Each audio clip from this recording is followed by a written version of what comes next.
Hello everybody and welcome to our first of 2 Hollow Knight boss rankings. Today I'll be giving you my top 10 choices for the best bosses in Hollow Knight. For our second ranking, I'll be letting you choose who the top 10 hardest bosses are, so be sure to check out the description for our poll on the matter. As an aside, please excuse my voice today, I'm recovering from being under the weather and my voice is rather strained. Now, when it comes to Hollow Knight, what constitutes a great boss fight? Similar to how we rank things in Souls and God of War, I'd like a fight with good mechanical design, balanced challenge, and a story behind it. But unlike those games, dodging isn't as simple as pressing a button. In Hollow Knight, you must be constantly aware of where you place the knight in context to the boss and have to move swiftly with the use of many power-ups you get throughout the game to dodge effectively. It requires precision that can only come from a 2D game with platforming mechanics. The best bosses will ask a lot of the player in this regard and still carry the weight of solid design, balanced challenge, and story significance. As a final note in relation to the story significance, be warned that there will be major spoilers in this video. With all that out of the way, here are my top 10 best bosses in Hollow Knight. Number 10, NOSK. Raise your hand if you like spiders.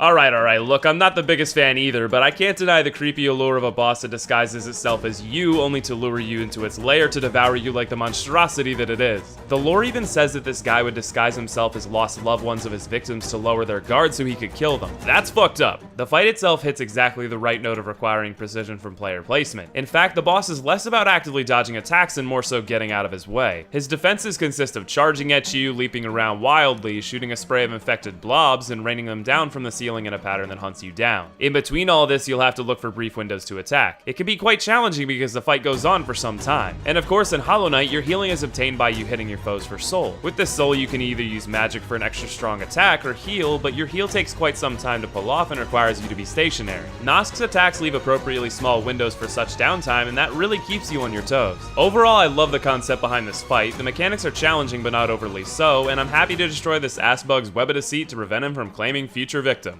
Number 9, Broken Vessel. One of the hallmark boss tropes over the years has been facing a dark version of yourself. Hollow Knight took this nod and put its own twist on it. The Broken Vessel is a reanimated knight from the same void that you were born from, only he's been lost to the infection spreading throughout Hallownest. As a result, he wields the same weapon as you and shares many similar attacks. He can do a slash that covers the majority of the arena, both grounded and in midair. He will leap in your direction, sometimes bringing a variation that crushes you and spawns infection blobs floating diagonally upward. He will flail his nail around wildly in the air like the nail spammer you know you are. And finally, he can headbang like a metalhead and release ungodly amounts of infection. That may all sound like a lot, but in actuality, he's very easy to take advantage of with a lot of downtime between these well-telegraphed moves. What makes him challenging in a balanced way is that he spawns infected balloons that home in on you at a constant rate, and that happens during all of his attacks and the aforementioned attack windows. So you have to balance between dodging him, dodging and clearing the infected balloons, finding time to hit him, and finding time to heal if needed. It's certainly a lot, and perhaps it's even a bit too much at times with you having almost no reprieve whatsoever. But what I learned through my time with Hollow Knight is that some of the best fights boil down to expecting absurd precision. And it's indescribably satisfying when you're firing on all cylinders like a dodge god, getting your hits in at the perfect time and healing in his face. In the end, he reaches out to you only for the life to drain out of that face. This fight is a great push forward on NOSK in that he takes a much more active role in fighting the player head on, and there's many hazards to avoid, plus there's a neat, intuitive, yet simple backstory to boot. Number 8, Soul Master. If the Broken Vessel is an evolution of NOSK, the Soul Master is like a marriage of the two. Similar to NOSK, the Master has many moves that focus on chasing after the player and forcing them to dodge in precise windows. His other moves are more direct and come aggressively towards you with only a small window to react. And that's it. He's got some moves that are easier to punish than others, sure, but you're always on the move against his attacks, and it makes it a challenge to get realistic damage in before you're hurt too much. This strikes a great balance that I enjoy, and it's made more fair by the fact you get a few guaranteed moments of reprieve a few times during the fight where the Master deflates for a few seconds and you can choose either to go balls to the wall with damage or heal up dramatically. His story revolves around being a wise bug who wanted to stave off the infection. His strategy was to hoard as much soul as he possibly could in this pursuit, but in an ironic twist, his obsession drove him mad and he became infected anyway. His desperation is illustrated well in the fight by the surprise phase 2 where he throws most of his tactics to the wind and recklessly throws himself at the player until he exhausts himself and you can finish him off. It's a thrilling fight that gave me a ton of trouble my first time through, and the run back to him may be overly tedious, but this fight makes it more than worth the trouble. Number 7, Grey Prince Zote. Zote! I get to fight Zote! I get to fight him!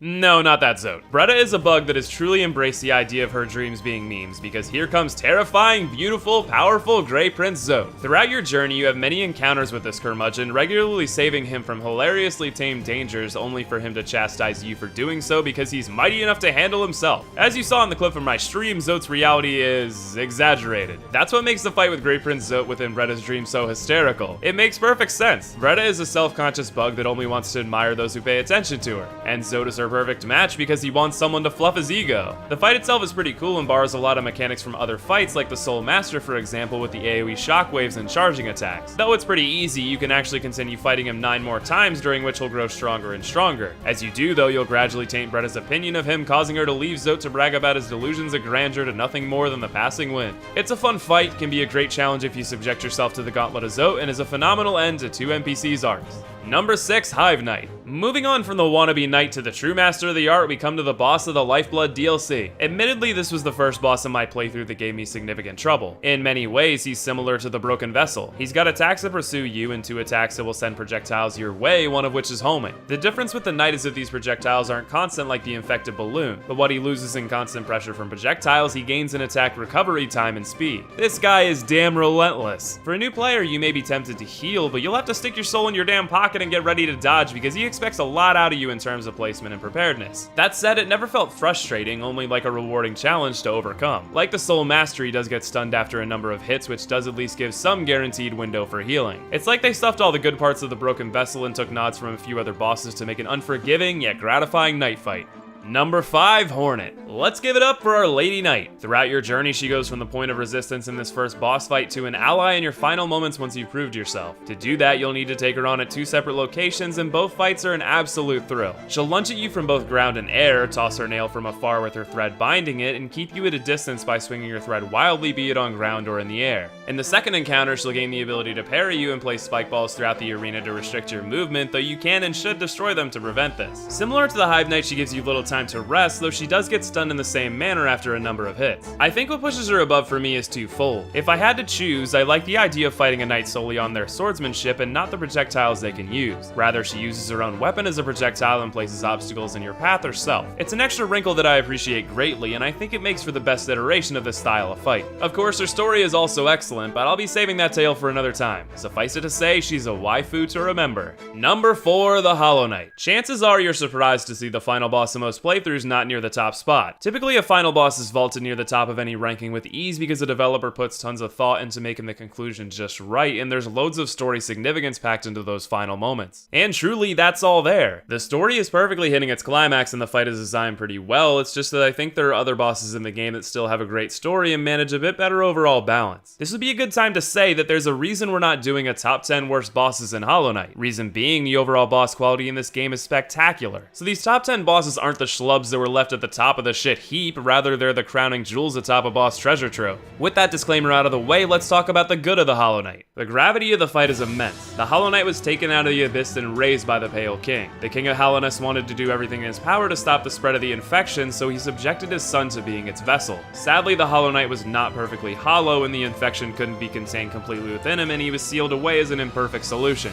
You as the player are here to be what he couldn't. A vessel for the infection is a pure Hollow Knight. Depending on what you do throughout the game, you may or may not be able to fulfill this aspiration, or may even go beyond your initial ambition. No matter your journey, your fight with the Solemn Knight that meant only to save his father's people by sacrificing his life only to fail is as tragic as they come. This is never illustrated more than as you go deeper into the fight and the knight begins to stab himself relentlessly. It's left up to interpretation as to whether this is him trying to stave off the madness of the infection, increase its power by unleashing it from his body, or my own belief that he is trying to help you, the new vessel, destroy his imperfect body that's barely under his control anymore. With all this in mind, I'm sure even if you haven't played this game yourself, it gives you an appreciation for the gravitas this final fight carries. What weighs down the fight is its placement in the game. With Hollow Knight being such a wide expanse that could be beaten at a minimal upgrade and completion level or the polar opposite, it leaves the Hollow Knight in an awkwardly balanced spot. If you complete very little of the game and head to his lair with little to no upgrades, you're in for an insanely difficult fight, probably too difficult. This may tell you to go explore the world some more, which is intuitive and good game design. In my full completion playthrough, however, I had all the upgrades in a very strong strong build going into the final encounter, and it was sadly as simple as standing there beating the ever-living shit out of this punching bag. Sure, I'd take some hits, but if I spammed, he'd just get stunned, and it's not like I couldn't heal up in a flash with my quick heal charm. His moveset is really varied and wonderfully designed, and I love how it changes over the course of the fight, but the lack of balance leaves him in an awkward position. When it comes to story, I don't think there's a finer boss in the game, and when you take into account his good mechanical design, it really should be vying for the #1 spot. Sadly, his flexibility for all types of playthroughs leaves his balance in a wishy-washy state that can't earn him more than a spot outside the top 3.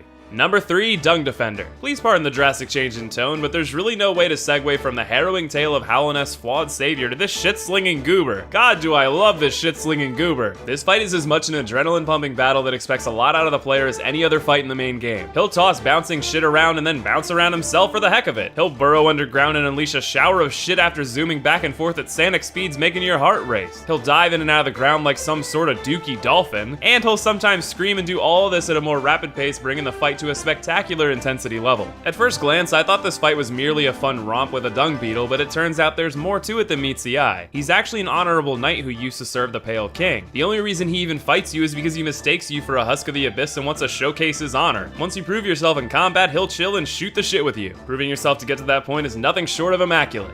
Number 2, Mantis Lords. Speaking of bosses we need to prove ourselves to, perhaps there's no more honorable of a duel in the game than the Mantis Lords. Hollow Knight is pretty light overall on gank fights, and if there's ever been an example of how to do one right in general, the Mantis Lords have to be at the top of that list. The fight starts off with you battling a single Lord. You'll be able to learn his moves from a charge to a diving slam and 2 energy disc attacks that vary by their trajectory. After you defeat the first, you'll have to take on 2 at the same time. That means you'll have to perfect the first fight so you can go into the second in the best shape possible, then you have to do it again with double the trouble. I love that the first fight teaches you exactly how to deal with the deadly duo, and it ramps up the expectations on the player perfectly. The story behind them is rather simple. They're the finest of Mantis warriors and made a deal with Hollow Knight to keep the beasts of the deepness out of their world. Good, fuck that place! It's awesome that the knights wait until you speak with them as if they're accepting your challenge, and they bow graciously in their defeat. It's a battle for the ages, but we've got one remaining that is a battle for the record books. And the #1 best boss in Hollow Knight, Nightmare King Grimm. Not that I've been keeping track throughout my entire life, but if I were a betting man, I would say that Nightmare King Grimm is at least in the top 5 hardest bosses I've ever faced in a game. He killed me 90 times before I was able to claim victory. That's more than Artorias and that damn randomized weapon run of Dark Souls, which took over 8 hours of playtime, mind you. Fortunately for my sanity, Nightmare King serves death up a lot more quickly, but I still spent nearly 3 hours taking this beast of a boss on. But this isn't just about difficulty. I mean, sure, it's a large part of what lands him here, though it isn't because he's difficult, it's because the difficulty is so satisfying to overcome that it gives you the closest thing you can get to a high without paying a visit to your neighborhood drug dealer. It is pure adrenaline. Every single moment of this fight is critical. One wrong step and you get hit for twice the normal amount of damage. And that isn't some sort of power-up. He deals double damage with every single hit. Once you pour blood, sweat, and tears into this, you'll learn exactly how to dodge every single one of his attacks, when to take your hits, when to heal if you have the right charms, and when you're nearing the fight's end. The thing is that the margin of error in this fight is ridiculously slim, but at the same time I can't complain at all because each move can be handled with relative ease as long as you don't lose your overall composure. That's far easier said than done, of course. As for the story behind the vampiric bug, he's exactly as the name implies. He comes to kingdoms as they're ready to fall to consume what remains of their flames as they burn out of existence. He nearly consumed me too, but I was able to claim victory, and I have to say it's one of the most electrifying moments of overcoming a challenge I've had in quite some time. Of course, that's all just my experience. Tell me what Hollow Knight bosses were your favorites in the comments below. Don't forget to vote in the poll for the hardest bosses in the game in the description below. Before I bring you that video, I'll be remastering the worst bosses in the Souls series for your viewing pleasure. In the meantime, check out the NieR Automata DeMod-a-Thon and all the other rankings on the channel. And if you enjoyed this video, be sure to leave a like. It means a lot to let me know you're enjoying the content.